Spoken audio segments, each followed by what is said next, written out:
Well, we've got the trenches dug. I think they're down at the appropriate slope, draining from the back to the front.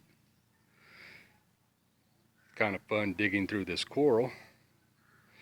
Pipes have been drilled. I have some more fittings coming today on the boat. A couple of more lengths of pipe, so I'll be able to finish this out with luck this afternoon or early in the morning. We started burying some of it. I keep mentioning on the thread that I have on the forum about it being crushed coral. A lot of people may not understand, but here the beaches are covered with literally a crushed coral and broken shell top, and that's what we're raking up. And the clean, that's what we're using to fill it. It's very porous, lightweight. It would be ideal for inside the drains. Still, you can see the width of the drain is probably around 10 inches wide, 8 to 10 inches deep, some spots wider. And all this will be filled in, leveled to grade. Then we'll put a hollow block, one high, solid line wherever the tanks aren't. That's where we'll put the hollow block. So there'll actually be a little small retaining wall on this side. And the floor on this side will be slightly raised above where the drains are, so that when the water comes down the side of this building, if there's any overflow, it will collect here inside this trench, and the pipe will run it right out through the front on both sides and kick it out. Now we're running a 4-gutter system.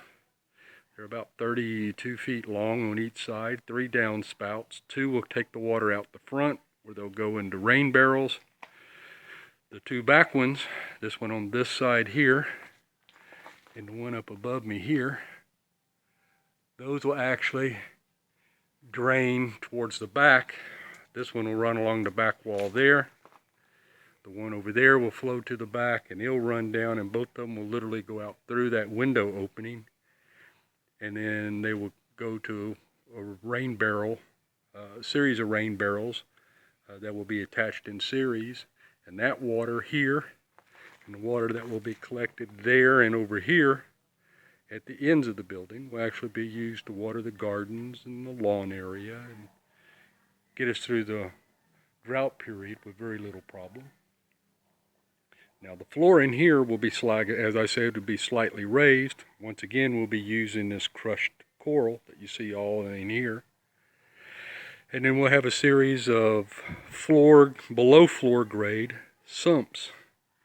In here will be 2 racks, 10 racks, 2 rows of 6 tray high stage 4 lava racks here. Our larva pots will run along the wall over on this side, and over there will be our 3 filtration tanks. The first one will be all the water that is spent water through the systems in the tanks, overflows, will all collect into the floor, below level floor sumps. A tank or submerged pump will take each of the collection areas, and it will send it over to this first tank.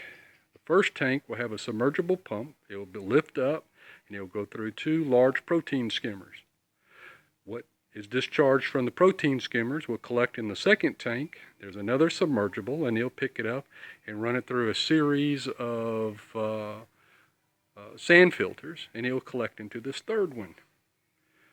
There'll be a pump from there that will pick it up, bring it over here to where there will be 2 large 5 foot wide, 10 foot long, 6 foot tall water reserve tanks. The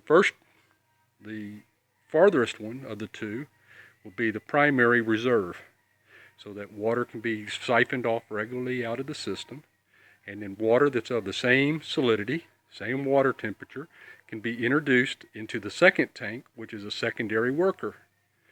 The working tank from there will actually have a large sump tank in there, and it will, our sump pump, and it'll pick it up, bring it over here, and over here will be a rack of 6 in pair, stacked on top of each other, a total of 6 55-gallon barrels that will be kind of used as centrifugal, and one floor unit, and that floor unit is what will pick the water up out of the system and recirculate it out to my pots, to my tray racks, and what will be 3 large 8-foot by 8-foot tanks that will be sitting here. There'll be 3 on the back wall. They'll be subdivided in the middle, so they'll break into 4 8-foot individual tanks, and all the overflows and spent water from it, they'll have its own sump. There'll be a sump here for all the tray racks. There'll be a sump there for the pots. And then over here will be 2 10-foot. They'll be 3 foot out from the wall, 4 foot tall, and 3 foot wide. And this 2 tanks, each 10 foot long, will be, the first one will be the birthing tank, larva collector, and also be where the 2 male lobsters will be, breeding lobsters will be held. And then over here will be a second tank that of the same dimension of the first, that will actually house the 5 breeding females. And all that water is circulated and then run back into the sumps, as well as all the overflows. Every tank will have an emergency overflow, which will all run to the sumps. So all these floor sumps is the reason why this floor has to be elevated, and is the reason why there'll be a 1 foot or 1 hollow block high retaining wall that will run between. Now if there's a tank, I won't need it, and it will pick up right towards the back of each, at the end of each tank, as it carries through and around.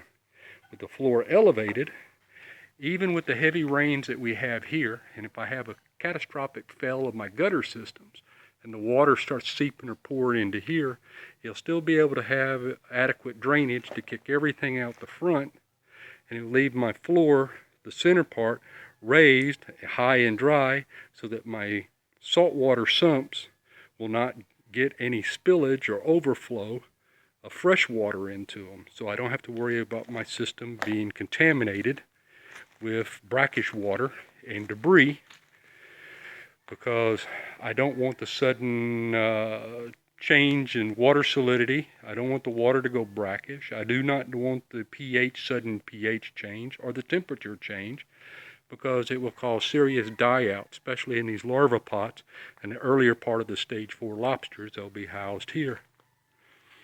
Now I mentioned there'll be 3 large tanks over here. They're actually 8 by 8 foundations split in the middle.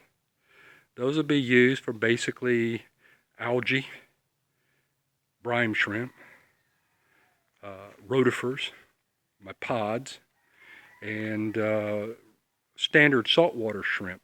And those will be used as the food, part of the food source to feed these stage 4 and also the larvae in the pots. So the whole thing is pretty much self-sufficient. This will be a closed circulation system. The advantage with where I'm at, because I'm so close to the water, and this is a good flow. It comes directly off the Pacific as the water begins to flow through the Surigao Straits. I am above any large townships or cities, so the water comes over here clean. And you can see my water is just right there. And as this water comes flowing through here, even in the heavy rains, this side doesn't really get brackish because it has a good continuous flow coming directly off the Pacific. So that will be my clean water source. I'll take it, pump it to my first holding tank, and I'll always keep it in reserve. Then as a system, at least once a week, I'll filter off a percentage of the spent water, and that will run through the protein skimmers. It will run through a UV light treater so that it will sterilize the water, and then that will be discharged into my trench. So my water that I discharge out of the facility will actually be cleaner and more sterile than when I first brought it in off the sea. So that will keep me environmentally friendly, which is my whole key in this, is to be as green as possible. And then I will make sure that I have adequate storage facility here of the same temperature, salinity, pH, well oxidated salt water that I'll be able to introduce back into the system. So I always keep a real super high quality water circulating through my system at all times. That's the intent. And to be able to do that, I should be able to ensure that I have the highest success rate possible of the larvae in my pots, and the short distance between there and the stage 4 trays means that I'll have very little transfer time between them. So I should be able to easily move stuff from stage to stage with a minimum amount of chance of harming the product. Once they get through the stage 4, they'll be moved from here and through that window. Of course, you can't really see it, but the greenery that you see back there in the back is actually the edge of the saltwater pond. So these stage 4s would literally only be carried no more than about 30-40 feet out the back, and then there they'll be put into floating PVC cages where they'll begin to continue to grow until they probably get out of about stage 6, going into stage 7, and then they will be transferred over here to the side of the facility. You can see how close the water is over there, and that will be my floating platform, which I'll have individual nets that I'll be raising here. We'll be raising shrimp, lobster, and also at least 2 varieties of crab here. And one of the reasons why I want to ensure that I keep an adequate supply of the food source here on hand. Everything's tight, compact, and self-sufficient. So once it's in operation, I should be able to keep this going pretty good. Now my pumps will all be either 12 volt or 24 volt. I'm going to try to avoid the grid as much as possible. I'm going to be using tidal generators, wind generators, and solar so that I can run this. I only want to be able to have to use a small diesel or a gas-powered generator only in extreme emergency. The rest of the time, I want to be off the grid. The whole point of this exercise is to produce a facility that's small, compact, profitable, low maintenance, that can be raised up in a rural area, free of dependence on the power grid. And if it can do this, and if it is successful, then this will be something that will be very easily duplicated and could help to completely revitalize and develop a stronger and more productive industry to generate jobs and opportunities here in the Philippines.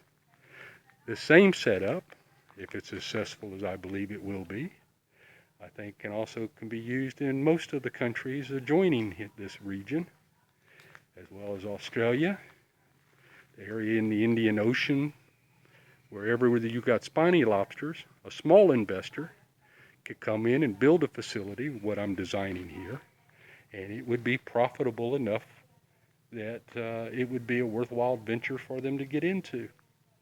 This would also, in my case, a breeding female can produce 1.1 million larvae a year. I'm only going to be putting about 43. I think my total capacity in here for this small facility is 43,200 lobster, which would be what will be housed out of here. So most of the other small just going into stage 3, I'll take the largest, put them in here, and the others, I'll literally free release them in different locations in around the waters here in Dinagat and in Surigao to help revitalize the population here.